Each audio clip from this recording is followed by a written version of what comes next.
And as Gary suggested, we can analyze phenotypic data in that way and get a hierarchy by a method that has no evolutionary implications at all. There is a history in it, but the history is ontogenetic. The history is what gives you the direction in von Bayer's law. We don't have to infer anything more about the geological history, for example. So what about this molecular level, the level of protein and DNA sequences? How do we recognize the hierarchy there? First of all, the concept of homology is much vaguer at those levels, and we don't have ontogeny and von Bayer's law to guide us. Now, I suggested in commenting on the DNA data that the hierarchy is recognized by massaging the data with evolutionary theory. Put it through a program that's based on evolutionary theory, and naturally you get a hierarchy out. I wonder if the data is hierarchical without massage of that sort. I don't know, but at the protein sequence level, where I haven't played about a lot, my impression is that it's very strongly hierarchical when you have a few sequences, or when you selectively, so that you're just doing 5 or 6 taxon problems. But when you take a big set of data, like all the myoglobins that are now available, my experience is that the hierarchy simply melts away, unless you force it by massaging it with evolutionary theory. And as for the DNA level, of course, nobody knows. All we have at the moment is these 5 short sequences. They are hierarchical to this extent. But because of this problem of getting 25% matches purely by chance, I predict that that hierarchy will melt away very rapidly as DNA sequences start to come in.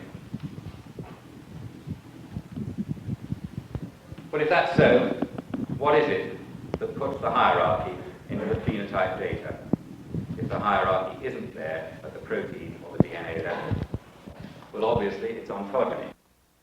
And the hierarchy of ontogeny. And it can be investigated without any preconceptions about evolution. And why is evolutionary theory necessary in systematics?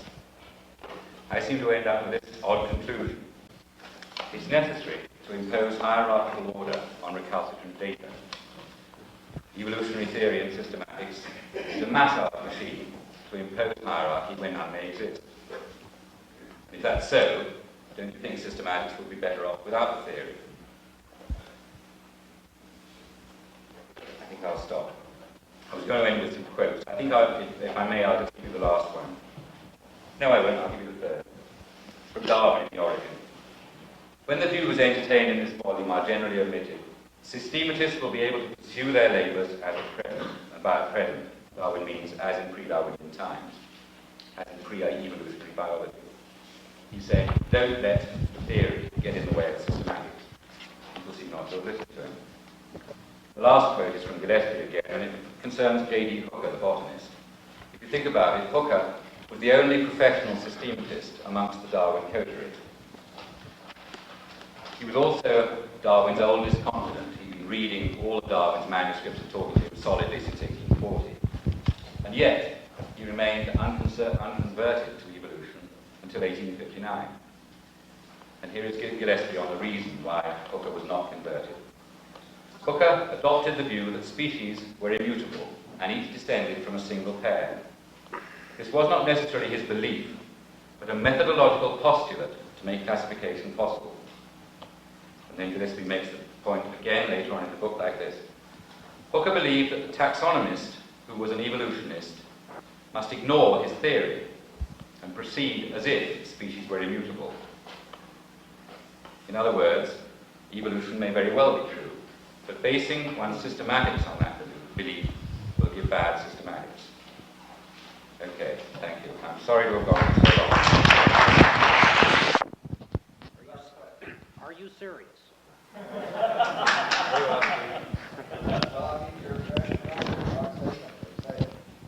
I've got quite a lot of things to say. I've been taking notes on my official Willie Hennig tablet. No, I'm going to give it all in one burst. Well, Colin, you suggested, I think in some, that it's hard to distinguish evolutionism from creationism. That's a quote. I bothered to copy it down. And you gave a lot of examples. It seems to me you skipped over a point And I'm going to say what that point is, and then I'm going to describe exactly how it bears on your examples in kind of an obverse way. There's a point that you skipped over, and namely that, well, let's see, Meyer was your favorite example. You said that Meyer keeps appealing to the unknown. When the genome was unknown, Meyer appealed to that, and then when the genome became known, Meyer appealed to something else. And yes, this is a true statement of Meyer. I've often noticed it myself. I may even have noticed it before you did, despite the fact that you're much more experienced than I am. But the difference between that Meyer, the one who appeals to the unknown, and the creationist that wants to explain everything by appealing to something which is unknown except as something that is, everybody would agree, a matter of faith, is that people that are forced to give an honest answer to the question will admit that when Meyer does that, he's being a bad scientist, whereas nobody imagines that appealing to the unknown is being a bad creationist. In other words, scientists are supposed to pay attention to evidence. Now, the rest of my comments have to do with your evidence. If you want to tell me that there are people that accept evolutionism as a matter of faith, I believe you. If you want to tell me that that means that evolutionism and creationism are the same thing, I don't believe you. I would suggest, I would suggest that what you've done is present a good deal of evidence to the effect that bad evolutionism is being done, but really is not particularly good evidence for the point that I presumed you were trying to make. Let me go through my list.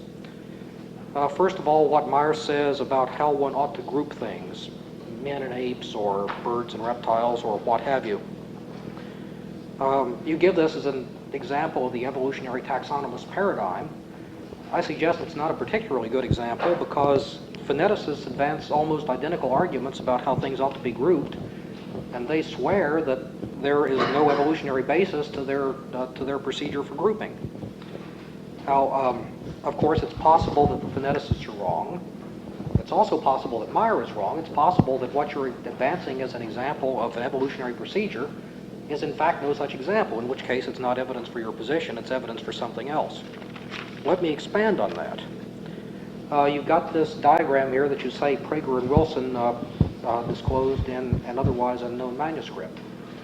Well, it's got little decimal points. At least I saw you making a futile effort to make decimal points with the chalk. And it's prepared from data that are DNA sequences, and that means that those decimal points can only have come from one place. They're branch links fitted by a branch link fitting procedure, not a parsimony procedure. You say that Prager and Wilson say the opposite. My reply to that is I've often called Prager and Wilson making computational mistakes in print before. In other words, they're incompetent. I don't think much point in this argument about that. Well, but no, wait, no. This is perfectly serious. You trot out this tree. You say Prager and Wilson used it. You say this was done by a program that was based on evolutionary principles. Now, if this tree is what I suspect it of being, not only is it not based on evolutionary principles, but it's based on a procedure that I've recently criticized in my paper in the first Hennig Society volume as relying on a set of suppositions that imply physical impossibilities. It's not only non-evolutionary, it's simply illogical in any sense whatsoever. Again, it's not evidence for what you're arguing for, it's evidence about something else. It's not evidence that evolutionists are doing something wrong, it's evidence that there are turkeys in the world. If they're calling themselves evolutionists, that's just another example of their turkeyism. Do you disagree with this proposition? That's the As a matter of fact, I do. That was going to be one of my last points. Not my very last, however. You've got molecular data with something done to it gives that. Yeah. Now, I suspect that of having been massaged in a bad way. I like your word massaged. With something which I gather from your analysis rather more reasonable done to it, it gives that. You suggest these are incongruent. No, they're not. If those are both regarded as undirected trees, which in fact they would have to be, since what you've got is data without a priori. I didn't say they were incongruent. Oh, okay. Well, one has a hell of a lot more information than the other, and I asked where the extra information comes from. So yes, it comes from the program, that's all. Yes, and that's a bad program. And the Well, question all right. was, what does it tell us about it, that's all. It's a program that was made up. Let me go through, let's see. You trotted through several examples of doing alpha hemoglobins, then myoglobins, then something else, in each case attributing predictions to Meyer. I believe Meyer made the predictions. You were basing your clustering schemes or their failures to match predictions in each case on raw similarities. It's simply not a phylogenetic method, it's a phonetic method. I wasn't doing the phylogenetic method. Well, that's precisely it. Evolution. What you, in other words, you left out the possibility that Meyer was simply advocating the wrong sort of procedure for what he said he was doing, namely evolutionary taxonomy. Finally, let me give one final quip. You objected to the idea of the explanatory power of a hierarchy on two grounds. First, that it simply supposed that workers before Darwin were poor thinkers, and second, that the hierarchy was really imposed by ontogeny. Well, to take those in order, Newton at a certain point thought of the theory of gravitation. He did not at that time have observations available to him that hadn't been available to a lot of people before. Does this automatically mean that everybody before Newton was a poor thinker? Aristotle, I recall in particular, thought that celestial objects stayed up because that was in their inherent nature, and earthly objects fell down even when propped up because that was their inherent nature. Was Aristotle a poor thinker? Okay, I withdraw that.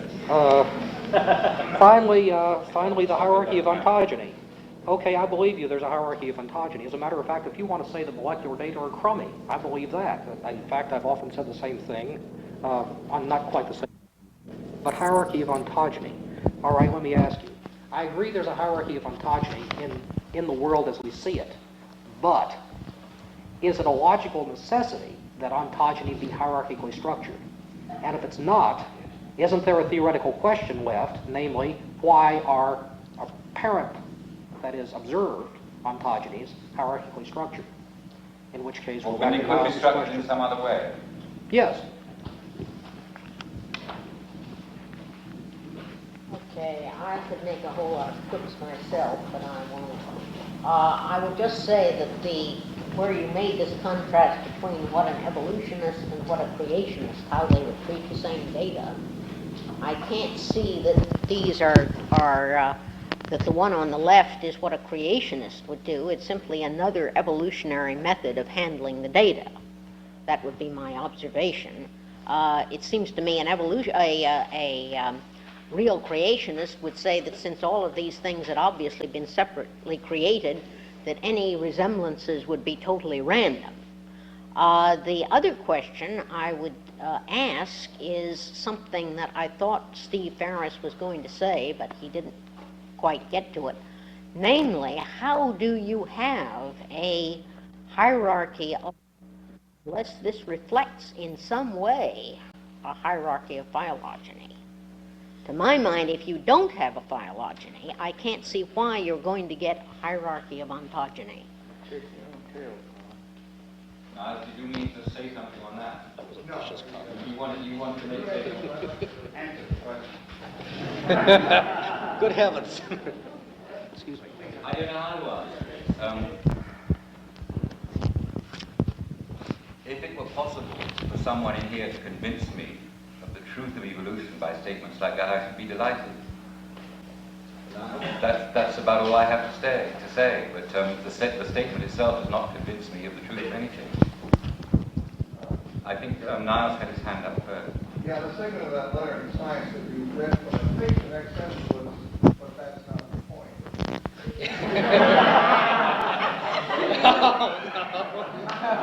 What is the point now? Well, that segment that you quoted, which was, I'm not accusing you of quoting out of context, I wrote that. I think that hierarchy proves evolution. I wasn't trying to say it. But that's not the point. In principle, it is falsifying if we don't find that predicted hierarchy. Now, you got very close to saying that hierarchy doesn't exist, but then you said, well, it doesn't exist. The hierarchy, I agree with everybody, it exists at the morphological level, and I think we recognize large parts of it and agree on it.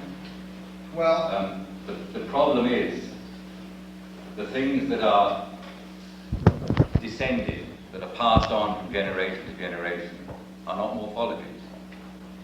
They're genes, they're genomes. And I'm questioning whether the hierarchy is there in the genome. And if it isn't, then I think we have a real problem. yeah, well, my question was, do you think by challenging the hierarchy, now you said it's a phenotypic hierarchy, so I don't know what you do. I thought you were getting very close to saying since we don't find a predicted pattern, then perhaps we have falsified the notion of evolution. But then you seem to conclude by saying that we don't need the notion of evolution to be systematic, which I think most of us can already agree with. So I'm not quite sure, well, John's. Well, so I would like you to rephrase just in 2 or 3 sentences, if you could, what your final conclusion is. Basically, who done it? Who done what? Who done wrong? Is there a hierarchy? Well, you just answered that already. And if so, who done it? Who put the hierarchy in there? Ontogeny put it in there. If the hierarchy is there in the phenotype, but not in the genotype, then ontogeny put it in there. I don't understand. Yeah, why not? How can ontogeny put it there if it wasn't there in biology? There are a lot of people want to ask questions. I'm going to let Dr. Patterson pick the people who will ask the questions. Everyone else will shut up until they're finished. I don't want to be asked questions on this stuff. I'd rather you discuss it. I think there's a lot here that we're going to have to get. It's very wonderful when you come to the presentation. I agree with you 100%. Evolution is on a level with creationism. They're both very similar in being faith. Now, we cannot put our faith in evolution. We must put our faith in science and facts. Now, the old masters, Bayer, Cuvier, Braun, Gazet, Westphal, were pretty close to the truth. Bayer realized that the hierarchy was embryological, and the hierarchical consideration exists to agree that metamorphic change occurs in embryos, and all changes in embryos are metamorphic. Yes. There's not one step in embryology that is not metamorphic. And this is where evolution goes out, and where we must concentrate our thoughts as scientists to bring new ideas in to science. Now, however, we must not go too fast and spend our time examining the particular trees and the leaves on the trees. It's best to look at the forest, the whole issue. And what I mean is this science as a whole. The creationists were very wise. They brought in geologists, they brought in every field of astronomers, every field, and they had them work together on the ideas, all to show the weaknesses of evolution. If we as scientists refuse to see the weaknesses of evolution, then we will see science suffer from the onslaughts of creationists, but evolutionists cannot answer them. We must realize that the theory of evolution, Darwinism, led to new theories in geology, new theories in astronomy, to new chronologies. We take the history of science and see how the chronology of the age of the Earth has suddenly expanded over the last 100 years, from thousands to billions and billions. Yet everybody will tell you, who's in the know, that all our scales of measurement, all our radioisotope measurements, have no validity without the assumption of uniformity. That gradualism does not exist. That these things cannot exist if you do not stick to the premise of uniformity and evolution. Now, if evolution goes out, uniformity goes out, catastrophism comes in. We must accept the catastrophism that goes with creationism,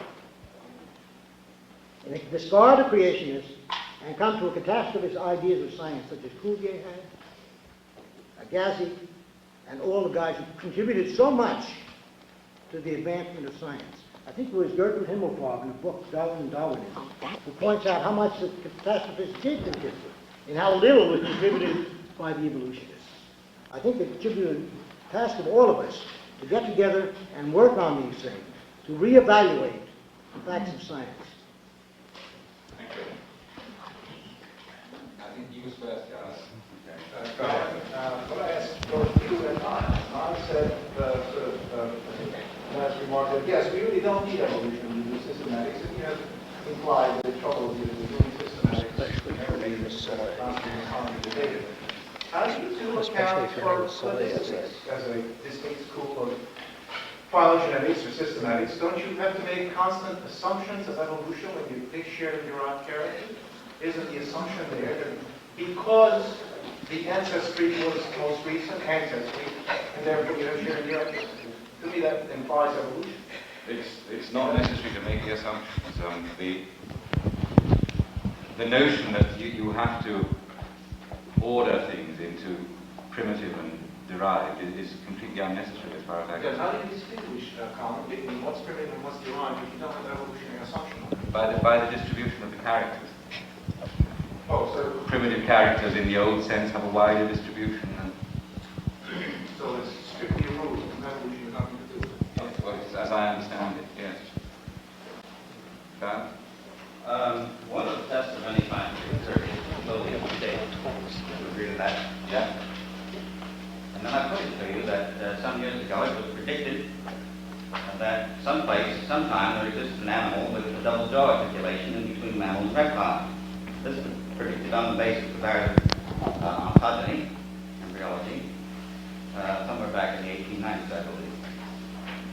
Along about 1950, a fossil was turned up named Dioxinatus that has double jaw articulation. And quite a bit later on, we have Phytolodon tortius, we have Phascolignatus, and probably a lot of other things of which we don't have the right pieces, which in fact have double jaw articulation. Would you not consider this prediction a piece of evidence in favor of evolution? No, I would consider it another example of the threefold parallelism, which is a much more general theory than evolution as far as I can see. You know what it is, the threefold parallelism? Please elucidate that. It's a theory that I think is best linked with Agassiz. Agassiz thought he had empirical evidence that the transformations of ontogeny show parallelisms with the transformation through the fossil record. He didn't think of this as a physical transformation at all, but he saw an unfolding in the fossil record, and that those two were parallel with a third set of data, which was the structure of the systematic hierarchy. And yours would be an example of the parallelism between the fossil record and ontogeny. What causes the parallelism? Well, you tell me, Carl, what causes the parallelism? Evolution does, that's what. Can you tell me one thing about evolution? All right, it causes the parallelism between Hey, listen, that's ontogeny and the 100% fossil better record. than at the beginning of your seminar, Colin. What? That's 100% better than at the beginning of your seminar. At the beginning, you only had one thing, now you got two. All right, Steve. Let me just finish this bit on prediction. All right. Giles? Yes. I'm reading from Gillespie again. From this book on Darwin and creationism. In its pure form, creationism predicted, does make predictions, or did make predictions, that no purely physical explanation of speciation would be found, that no transitional fossils would be discovered. Well, standing next to you is the man who said, as I understand it, that so far no transitional fossils and no purely physical explanation of speciation has been discovered. One can quote predictions in many The directions. creationists say that I say.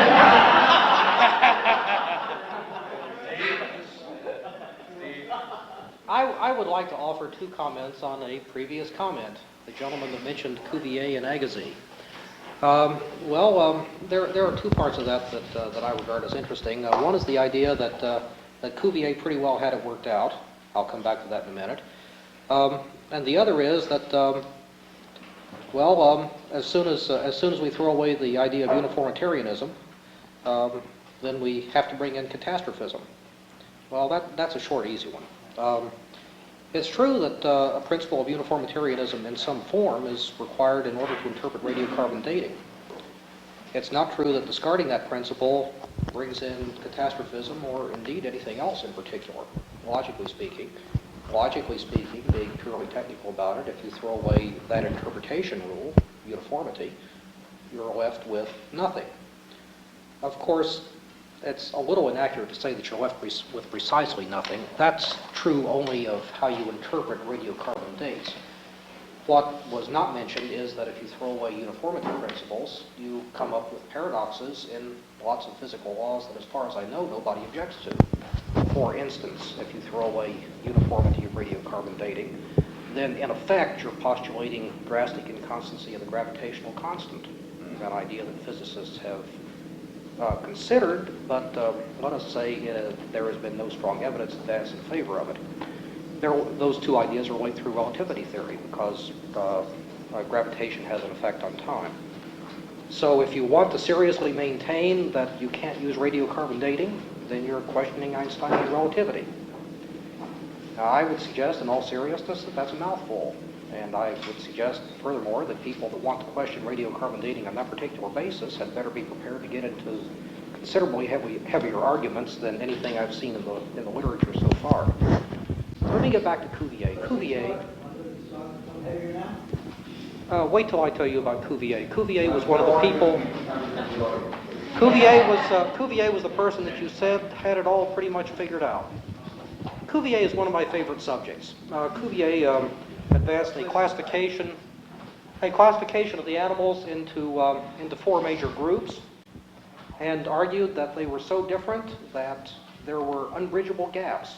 The translation from French is perhaps a little sloppy, but you get the idea. That separated these gaps so unbridgeable that no comparisons at all could be made between the members of these different groups. One does not even have to be an evolutionist to dismiss this idea as absurd, because characters uniting two of Cuvier's embranchments have subsequently turned up.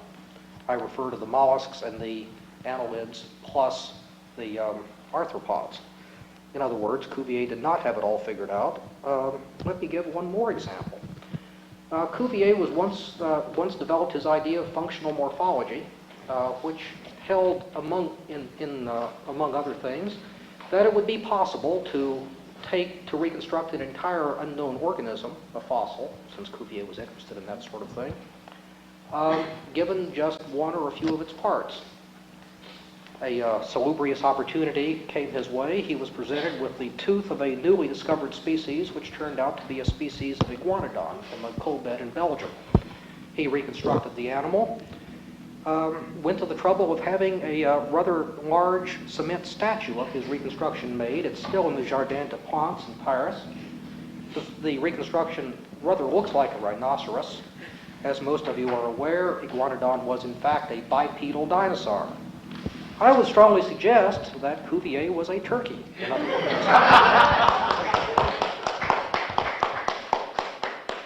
In any event, it doesn't matter whether Cuvier was a turkey or not. Any argument based on the idea that Cuvier had it all figured out is nothing other than an appeal to authoritarianism. Even if one is going to advance such arguments anyway, one should be careful to pick one's authorities. They should be selected so as to have made as few known mistakes as possible.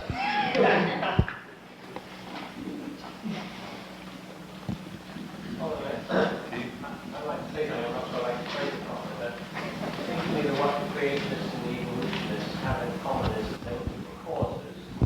And what you are specifically not doing, what you're specifically doing in your talk today, is defining a world in which it's not necessary to look for causes. And you finish up by saying that in your view of systematics, and this is a systematic discussion, and it's better not to look for causes.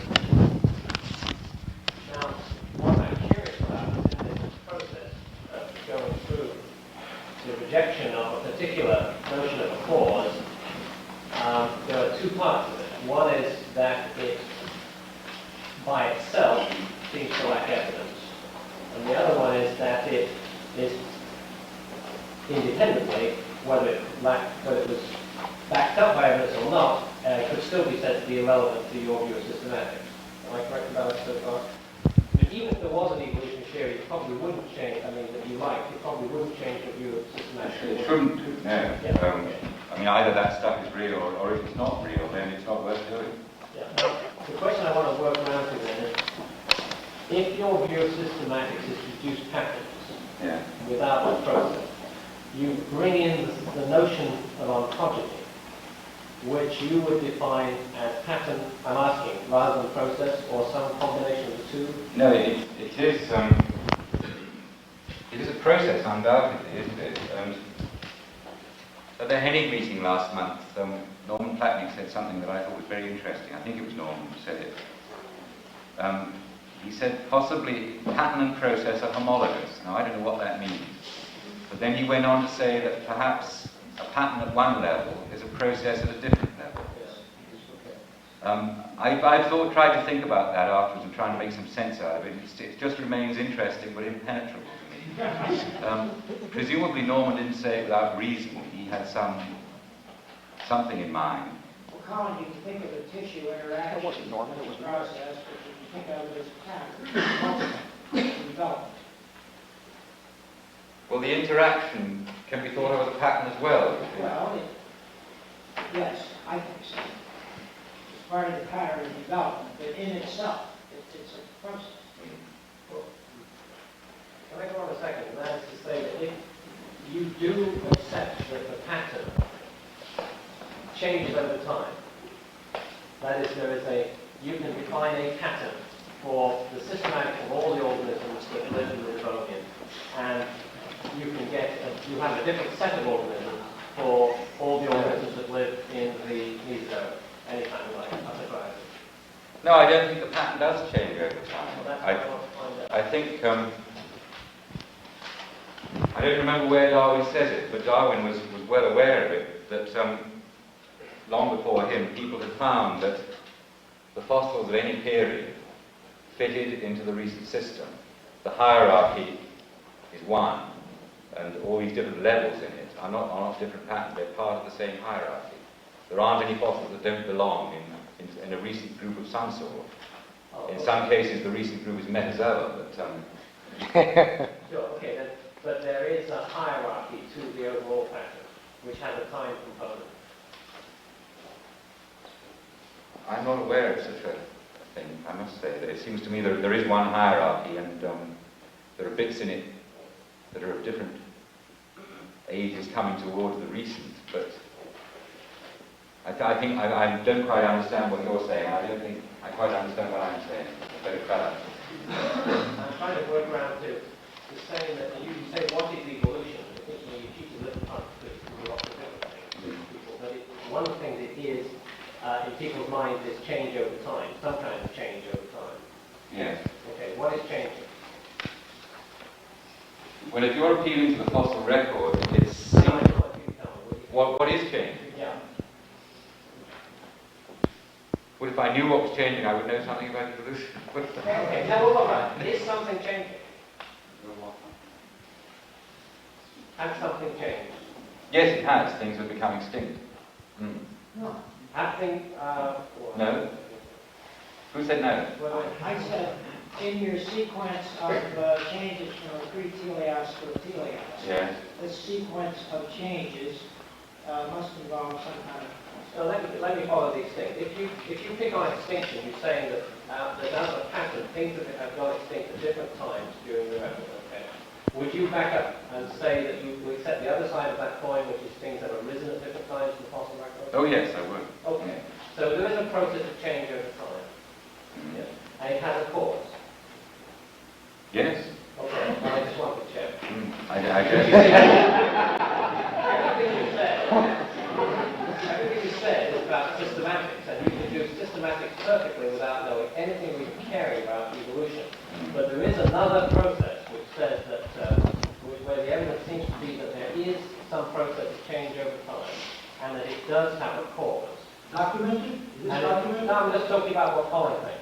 And so I think that you and I would agree then that in our funny different ways, and we both have an idea that some kind of evolution, and that there's a cause for it, and it's worth investigating. Now I know that if you sort of try to put that in the box and look at it, because we're not looking at the same thing, but is there not that commonality? I think there is, yes, but it's, as you say, it's very, when you look in the box, it's still very difficult to find anything there. I know, yes. And I can't distinguish how much of this is our common training and all the thousands of pages we've read. I share that point. Just to follow Keith's point, just a little bit more searching for a pattern. Is it not also true that if you, are we accepting retroactive dating? This is Southie speaking. Oh, yes, yes. Oh, why not? Then, If we can have relativity, for God's sake, we can have radioactivity. then we can go back to older and older horizons, and I think it would be true to say that as we approach the present, there is an increase in the diversity of the biosphere, multiplicity of different organisms. That is to say, at first you find only prokaryotes.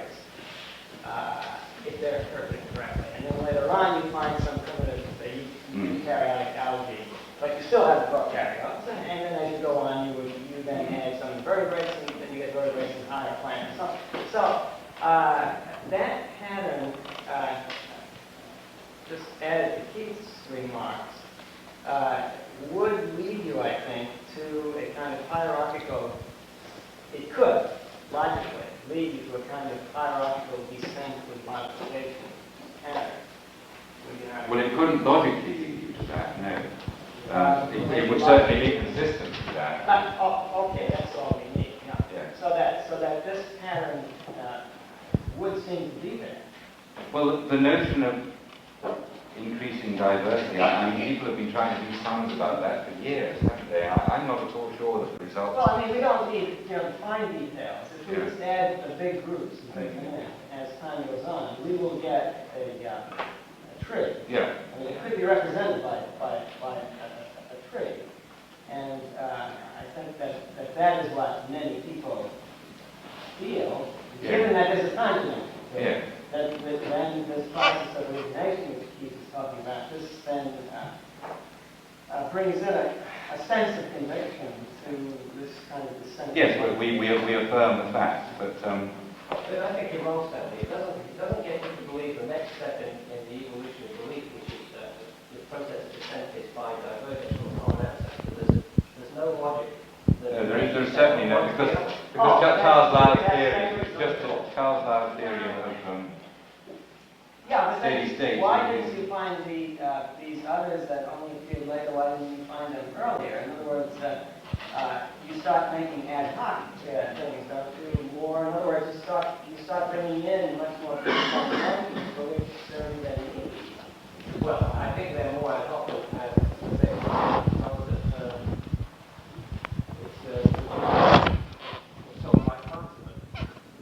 I think the question about why don't you find things earlier, that's one of the so-called predictions that sometimes offered as when people ask what the evolutionary theory predicts. Several people have said, well, it predicts you won't find human fossils in the Cambrian. And at first that sounds sensible, but thinking about it more, it seems to me that that's not a prediction that's exclusive to evolutionary theory. It's a prediction that's part of the comparative method, which is much more general than evolutionary theory. And that reference to the threefold parallelism was not entirely light-hearted. It is a much more general notion of a comparative method, which one can rely on. One isn't going to find exceptions to it. Now, of course, that the comparative method is consistent with evolution. I think none of us know of anything that's really inconsistent with it. But it's not the only thing that's consistent with it. But then it doesn't actually give an explanation. No, it doesn't. No, it doesn't. But as Keith said, the imaginative leap from finding this system down there to the assumption that yes, it's due to descendant modification is one that's not logically entailed at all. Okay, I won't go that far.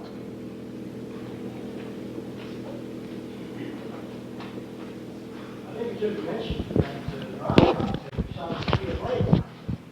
The tree of life itself, like great chain of being, fundamentally, I think unless we go on that how it works, can be traced to Lovejoy did, to the theological origins. And a lot of philosophy behind Darwin was theological, Bacon and the corpus. But the point is this, that there's a good body of thought in science pointing to polyphylity and even to each species being its own from the very origin of life.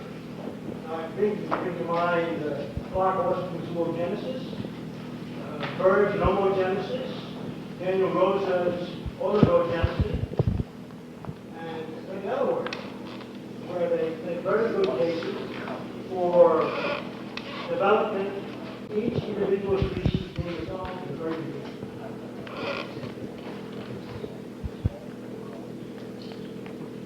Why don't you have some of these individual species appearing back in the Paleozoic? Why don't you have the Paleozoic? Now, there's a recent book we published, tidal deposits by a group of 50 geologists, published by Spring in 1975, which points out that there were different final forces operating each geological layer. And if you measure these, and you realize that each geological layer is predominantly volcanic, then you may get the idea that each fluid corrosions, microscopic metabology. I'm sorry, you're very much mistaken. You will Look, see that what he points to each layer. Let's reserve this for an after talk session. Is there any questions you would like to address to the speaker? James. Last question.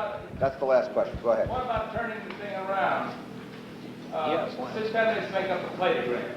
Yes. They don't have to use evolution for it. Yeah. You present the cladogram to somebody who wishes to interpret his evidence in an evolutionary context. He assumes the cladogram is correct.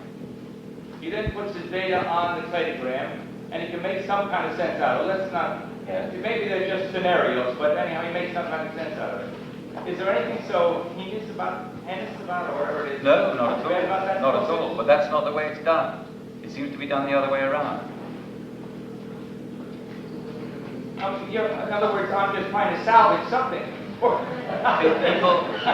People still seem to insist that the tree is the correct level of analysis. And they seem to